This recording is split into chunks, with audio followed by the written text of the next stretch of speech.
pangarap ng magandang kinabukasan, maayos na edukasyon at pagkakataong umunlad. Ngunit kanino aasa ang kabataang ito kung hindi naman sila natuturoan ng gusto dahil sa kakulangan sa pondo?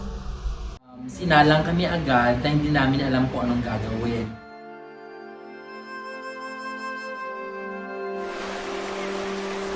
Sa probinsya ng South Cotabato, matatagpuan ang munting lungsod ng Coronadal.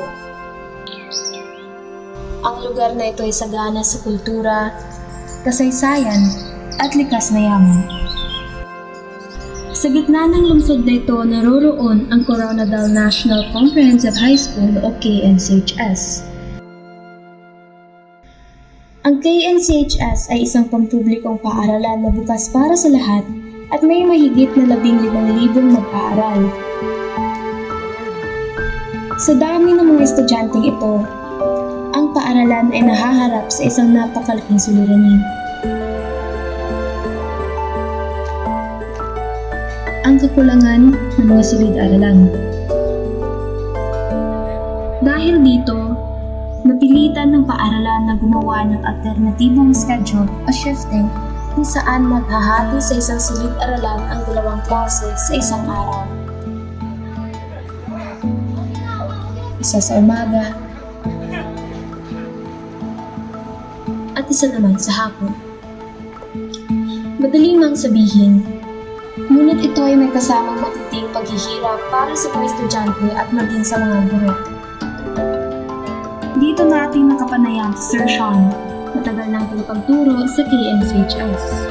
Meron kasi tayong tinatawag na edukasyon plus diskarte o diskarte plus edukasyon upang mataguyod natin ang ating pamumuhay sa araw-araw. In order for the welfare of the students, we actually get loan from the banks, sarili namin pera ang nagasta upang bigyan naman ng maliit na daan upang makamit naman sa estudyante ang edukasyon. Ang unang punto ko dyan is we had no orientation on how to handle Catch-up Fridays. Secondly, we have no materials on that Catch-up Friday. Sinalang kami agad na hindi namin alam kung anong gagawin. So ginawa namin, parang nag-innovate kami at the same time nag-improvise para makater lang namin yung Catch-up Fridays kahit pa na hindi namin alam kung anong gagawin. Dito rin natin nakapanayam ang isang mag-aaral na si Angelica Bolinao. Sa tingin ko po, hindi po sapat yung mga pondo na ibibigay ng gobyerno upang makapaglaan ng resolution po sa kabataan. Lalo na dito sa Morancia. Dahil nakikita naman po na dito, like, meron tayong kulang lang sa classroom or mga kagamitan po tulad ng mga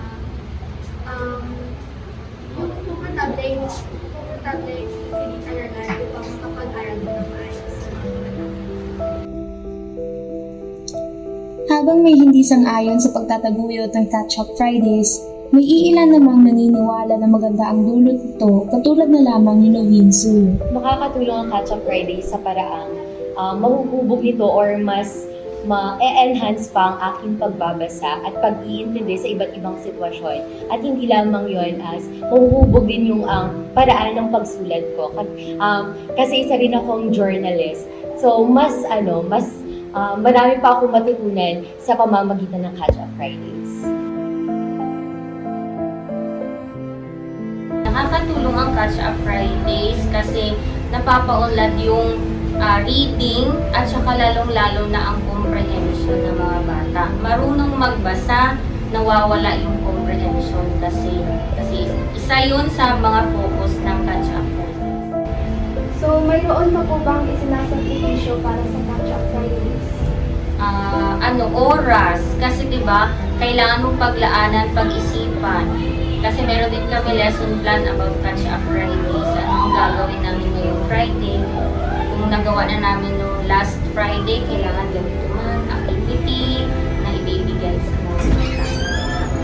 Mas gugustuhin niyo po ba na manatili ang Catch-up Fridays?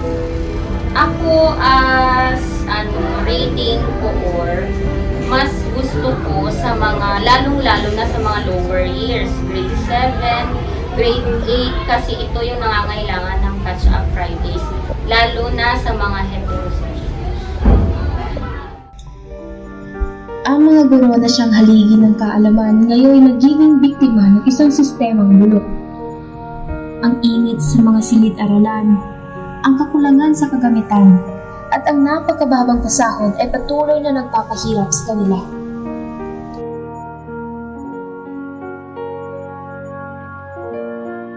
Gusto rin po ba na manatili ang Catch-up Fridays? I think no. Kasi sa pinaikling panahon na binigay ng DepEd sa amin as of now, hindi kasi siya nakakatulong. Instead of we teach our competencies in that specific day, nakakain siya ng Catch-up Fridays, which is hindi ko naman ginagawa talaga yung kasi wala nga siyang panuntunan kung anong gagawin namin sa Catch-up Fridays. So, I think no. Bilang pag-asa ng bayan sa makatagong panahon, sa tingin mo, sapat ba ang pondo inilalaan ng gobyerno upang matulungan tayo sa kabila ng init sa ngayon?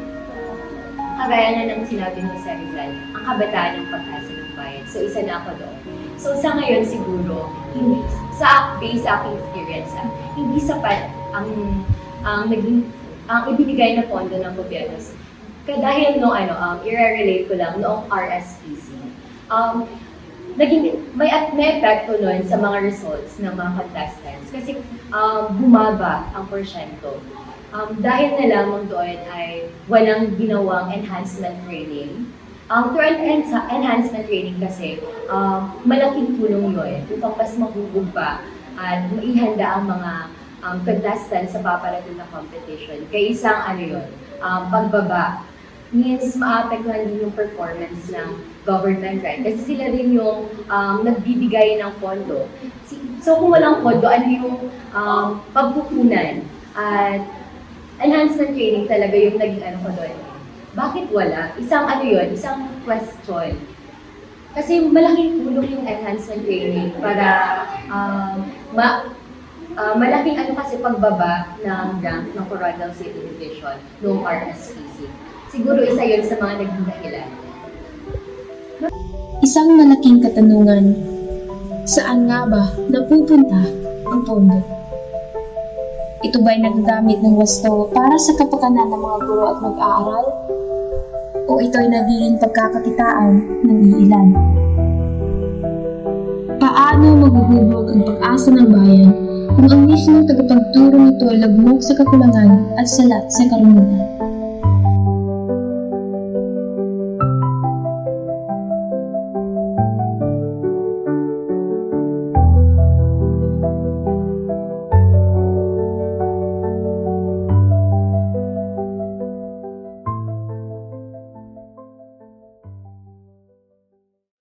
Nakababahala mang tingnan ang kasalukuyang sitwasyon ng edukasyon ng bansa ngayon. Hindi ito panahon upang matigil ang pagkatuloy at pagkamulat ng kabataang Pilipino. Binulsama ng pondo o hindi, isa itong malaking sampal sa karapatang pantao ng bawat Pilipino. Proper accountability at liquidation ang kailangan ipakita upang mamaipahuli. 1. Sinasabi ng kabataan ang pag-asa ng bayan, subalit kanino aasa? Ang inatasan ng pag-asa.